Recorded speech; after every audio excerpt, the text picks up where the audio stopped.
Hello guys, I'm really happy to present to you my new 3D printer. Look the size of my beds, guys. It's twice the size of my deck. Hein, bah, je sais pas pourquoi ils font tout le temps comme ça, les gars. Ouais, bah, moi je vais te faire une revue un peu plus classique. Donc je vais me mettre assis, chercher ma chaise, ma petite fiche, et puis on va la découvrir ensemble. Allez, c'est parti, je te le fais en one shot, je me reprends pas. Alors ici j'ai ma petite fiche comme d'habitude, donc tu le vois, la machine. Elle est là. C'est une grosse machine, c'est une machine qui fait 350 sur 350 sur 400. Je te l'ai dit, le plateau il fait 2 fois la taille de ma main. Plus de 2 fois la taille de ma main. 350, bah là on est sur de la grosse machine. Alors l'emballage il est arrivé sans aucun souci, beau carton moussé, tout le machin comme d'habitude. De toute façon tu connais les imprimantes 3D maintenant, il n'y a plus trop de surprises dans les cartons, donc ça c'est un bon point. Le montage, super simple, hein. Le portique arrive complètement monté, tu le enquilles sur le corps, tu mets 4 vis sur le côté, c'est terminé. Hein, tu le vois sur les côtés, le câble management, ça c'est pas quoi. Le câble management, c'est le passage des câbles, tout ça. Donc c'est juste tout simplement une nappe. Il n'y a pas de fil dans tous les sens. Bon, la nappe, c'est pas ce qu'il y a de plus joli, mais bon, t'as pas 25 000 fils à brancher. Le look, alors ça, chacun se fera son avis. Moi, je trouve que c'est un look un petit peu vieillot ici, tout simplement, hein, du profilé. Il n'y a pas trop de carénage, hein, avec un écran un peu à l'ancienne, etc. Mais bon.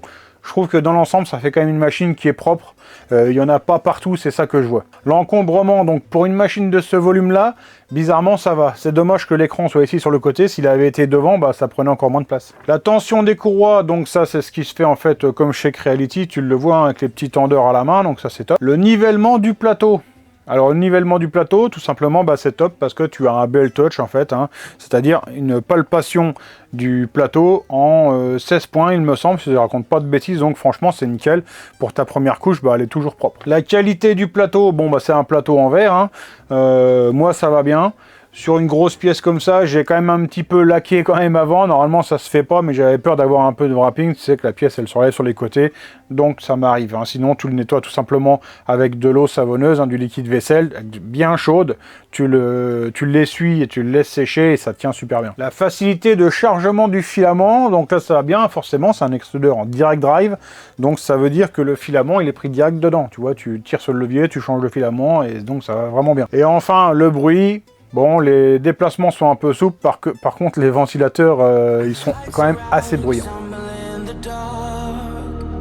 You kept pushing on, but then you went too far. When your ship has sailed and all your dreams are lost, everything is wrong, you feel like it's your fault. Just remember, I will be there for you, baby. Remember, there's nothing to get you, don't forget it. When life throws lemons, just call me. Just call me. Just call me.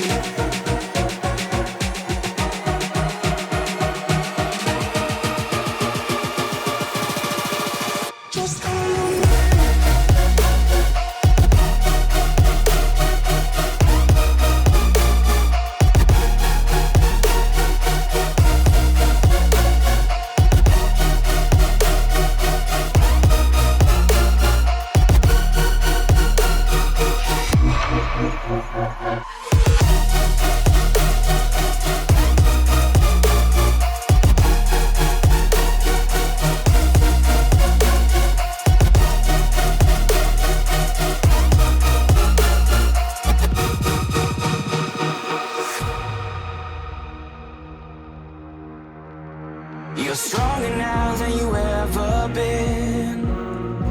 You gotta leave now, it's time to catch the wind. You will climb up high and look through the clouds. And when you're feeling low, I know you'll bounce back. Oh, and just remember, I will be there for you, baby. Remember, there's nothing out there to get you, don't forget it. When life throws lemons, just call me. Just call me. Just call me.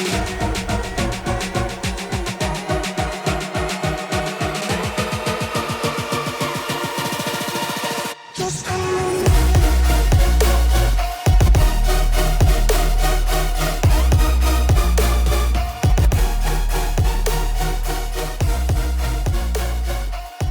Alors en termes de qualité d'impression, alors mon avis a évolué au fur et à mesure du temps.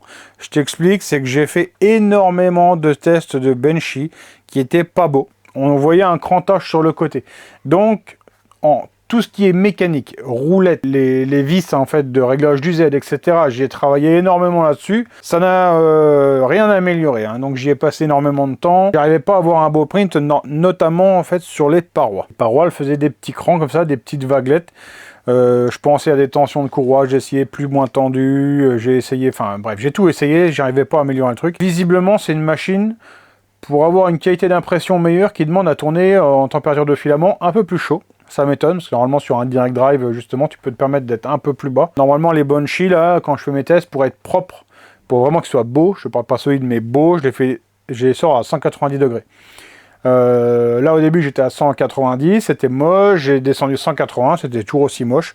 Et bizarrement, enfin comme un as, j'en ai pas refait un à 200 degrés. Les Benchy, je les fais toujours avec un filament Ice rouge, hein, c'est mon filament de référence en fait pour faire mes tests. Par contre, je me suis rendu compte que là ici, la langue, je l'ai sortie à 210 degrés pour qu'elle soit bien brillante. Et bien bizarrement, là je l'avais plus du tout ce problème-là. Il faudrait que je refasse encore un Benchy, mais bon, j'en ai fait toute une boîte, hein, c'est bon. Ça pour te dire que pour moi la qualité d'impression elle est très bonne. Elle est moins bonne que ce que je peux avoir de meilleur sur d'autres machines, mais franchement, c'est déjà vraiment satisfaisant. Alors, tout ce qui est angle et tout ça, pas de problème. Les angles sont propres, les décalages de couche, il n'y en a aucun, c'est nickel. Les ponts, c'est propre.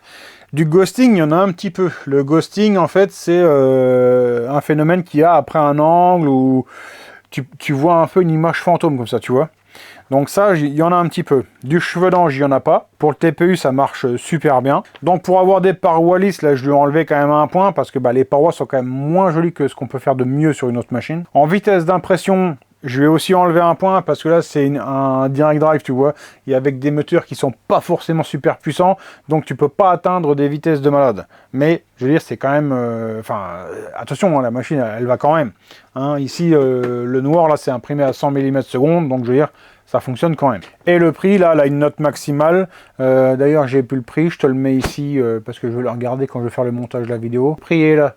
Donc pour le prix, ça vaut le coup. Là, tu peux y aller.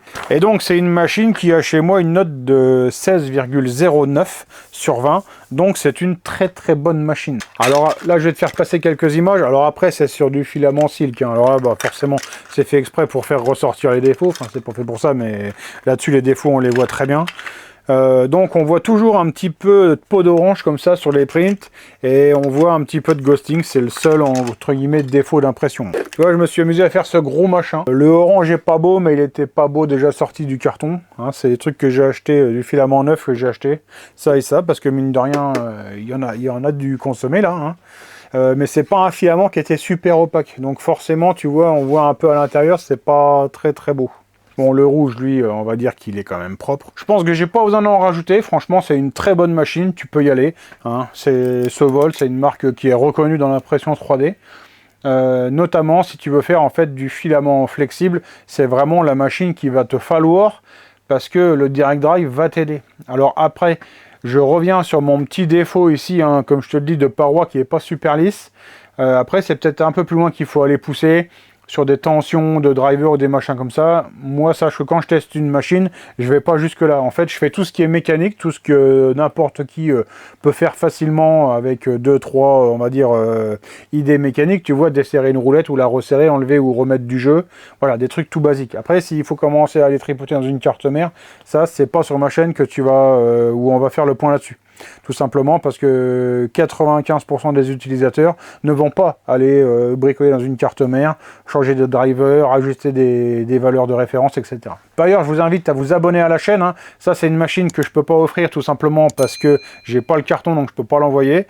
Mais il arrive là juste après des imprimantes très intéressantes qui vont être à gagner sur la chaîne. Allez, merci à tous de m'avoir suivi. Je vous souhaite de passer une bonne soirée. On se retrouve bientôt pour une prochaine vidéo. Ciao, bye!